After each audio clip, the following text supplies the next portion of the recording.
Hello! Welcome back to my channel.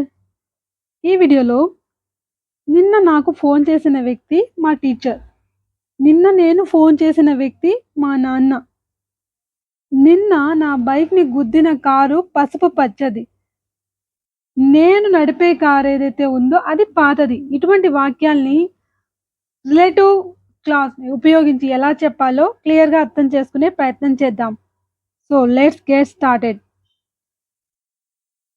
Firstly నిన్న నాకు phone చేసిన వ్యక్తి మా నాన్న.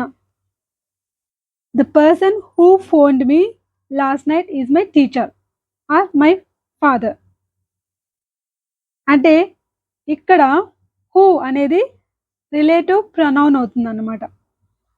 ఈ రిలేటివ్ ప్రొనౌన్ చేసే పని ఏంటంటే సబ్జెక్ట్‌కి సంబంధించిన తప్పనిసరి సమాచారాన్ని ఇంట్రొడ్యూస్ చేస్తుంది. So, the person who phoned me last night is my father. అంటే ఎవరైతే నాకు ఫోన్ చేశారో ఆయన మా నాన్న. ఎవరైతే, ఏదైతే, ఎవరినైతే ఇలాంటి వాటిని చెప్పడానికి మనం రిలేటివ్ ప్రొనౌన్స్‌ని, రిలేటివ్ క్లాజెస్‌ని యూజ్ చేస్తామన్నమాట. So, the person who phoned me last night is my teacher. The car which hit my bike was yellow. The car which hit my bike was yellow. అంటే నా బైక్‌ని గుద్దిన కారు ఏదైతే ఉందో అని చెప్పడానికి విచ్ అంటున్నాం. అంటే వస్తువులకి, యానిమల్స్‌కి మనం విచ్ అన్న రిలేటివ్ ప్రొనౌన్‌ని యూజ్ చేయాలి. So, the car which hit my bike was yellow. So, ఇలా చెప్పొచ్చన్నమాట. ఈ విచ్ అన్న ప్లేస్‌లో మనం థాట్‌ని కూడా యూజ్ చేయొచ్చు. The car that hit my bike was yellow. ఇక్కడ మనం థాట్‌ని కూడా యూజ్ చేయొచ్చన్నమాట. అలాగే నేను నడిపే కారు ఏదైతే ఉందో అది పాతది. నేను నడిపే కారు ఏదైతే ఉందో అది పాతది అని చెప్పడానికి the car that I drive is old. అలాగే the car which I drive is old. 2 రకాలుగా కూడా చెప్పొచ్చు మనం. The car that I drive or which I drive 2 okay. మనం ఒకటి గమనించాల్సింది ఏంటంటే ఇటువంటి సెంటెన్సెస్‌లో ఎక్కడ కూడా మనము కామాని రాయకూడదు. కామా ఖచ్చితంగా రాయాల్సిన సెంటెన్సెస్ వేరే ఉన్నాయి. అవి కూడా డిస్కస్ చేద్దాం. So, the car that I drive లేకపోతే the car which I drive is yellow. ఇక్కడ మనం థాట్‌ని కూడా రాయకపోయినా నడుస్తుంది. The car I drive is yellow అని కూడా చెప్పొచ్చు మనం. సో, ఇలాగ మనం విచ్‌ని, థాట్‌ని రెండిటిని మార్చి యూజ్ చేయొచ్చన్నమాట. అలాగే ఇప్పుడు ఫోన్ మోగిన విద్యార్థి ఎవరైతే ఉన్నారో వాళ్ళు లేచి నిలబడండి, నించోండి అని చెప్పడానికి ఎలా చెప్పొచ్చు? ఎవరి ఫోన్ అయితే మోగిందో, ఎవరిదైతే అని చెప్పాలంటే మనం హూజ్ అన్న రిలేటివ్ ప్రొనౌన్‌ని యూజ్ చేయాలి. So, the student whose phone just rang should stand up. The student whose phone just rang should stand up.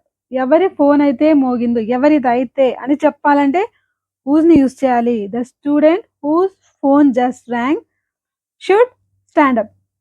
So, ఇలా చెప్పొచ్చనమాట. ఇప్పుడు మనం కామాని యూజ్ చేయాల్సిన సెంటెన్సెస్ ఏంటి? అది కూడా అర్థం చేసుకునే ప్రయత్నం చేద్దాం. ఈ కామాని మనం ఎక్కడ యూజ్ చేయాలంటే నాన్ డిఫైనింగ్ క్లాజెస్‌లో. అంటే ఇప్పటి వరకు మనం చెప్పుకున్న క్లాజెస్‌ని ఏమంటామంటే డిఫైనింగ్ క్లాజెస్ అంటాం. అంటే డిఫైనింగ్ క్లాజెస్ వీటినే రెస్ట్రిక్టివ్ క్లాజెస్ అని కూడా అంటాము. ఈ డిఫైనింగ్ క్లాజెస్ అంటే ఏంటి? ఇవి మనకు కావాల్సిన ఖచ్చితంగా కావాల్సిన ఇన్ఫర్మేషన్‌ని ఇస్తాయన్నమాట. ఈ డిఫైనింగ్ క్లాజెస్ అనేవి. కానీ నాన్ డిఫైనింగ్ క్లాజెస్ అనేవి అడిషనల్ ఇన్ఫర్మేషన్ ఇస్తాయి. ఇప్పుడు మనం చెప్పుకోబోయే క్లాజెస్. సో, అటువంటి క్లాజెస్‌లో మనం కామాని ఖచ్చితంగా రాయాల్సొస్తుంది. ఎగ్జాంపుల్ తీసుకుంటే Mrs Lakshmi who is very kind is my teacher. Mrs Lakshmi who is very kind is my teacher. ఇక్కడ మిసెస్ లక్ష్మి అనే ఆమె చాలా ఎవరైతే దయ కలిగిన ఆమె, అంటే ఆల్రెడీ మనం మిసెస్ లక్ష్మి అని చెప్పేస్తున్నాం అన్నమాట.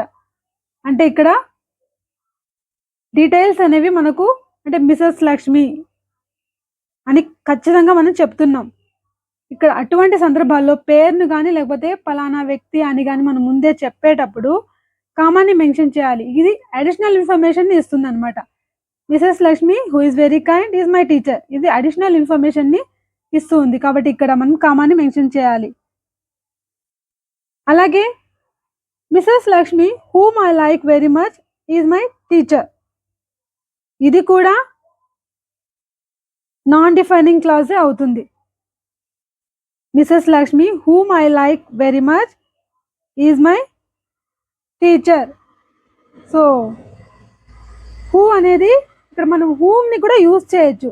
నేను ఎవరినైతే ఇష్టపడుతున్నానో అని చెప్పే సందర్భంలో హూమ్ని కూడా యూజ్ చేయొచ్చు. కానీ హూ అనేది స్పోకెన్ ఇంగ్లీష్లో కామన్ అవుతుంది. కానీ హూమ్ అనేది ఫార్మల్ రైటింగ్స్లో కామన్ అనమాట. ఫార్మల్ రైటింగ్స్లో మనం హూమ్ని యూజ్ చేయాలి. అంటే Mrs Lakshmi whom I like very much అంటే ఎవరినైతే నేను మిసెస్ లక్ష్మి అని ముందే మనం చెప్తున్నాం అనమాట.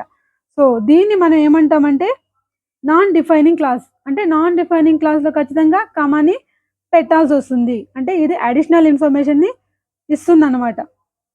సో ఇటువంటి వాటిని మనం నాన్ డిఫైనింగ్ క్లాసెస్ అంటాం. ఇప్పుడు మీకోసం ఒక చిన్న క్విజ్. ఈ ఆన్సర్స్ని మీరు కామెంట్ బాక్స్లో తెలియచేయండి. The dog dash beat my brother is black. The chair dash bought 2 years ago is broken. The boy dash you saw in the park is my cousin. So ఈ ఆన్సర్స్ని గెస్ చేసి comment బాక్స్లో తెలియచేయండి. Okay, ఈ video నచ్చితే like చేయండి, share చేయండి, subscribe చేయండి. Thanks for watching.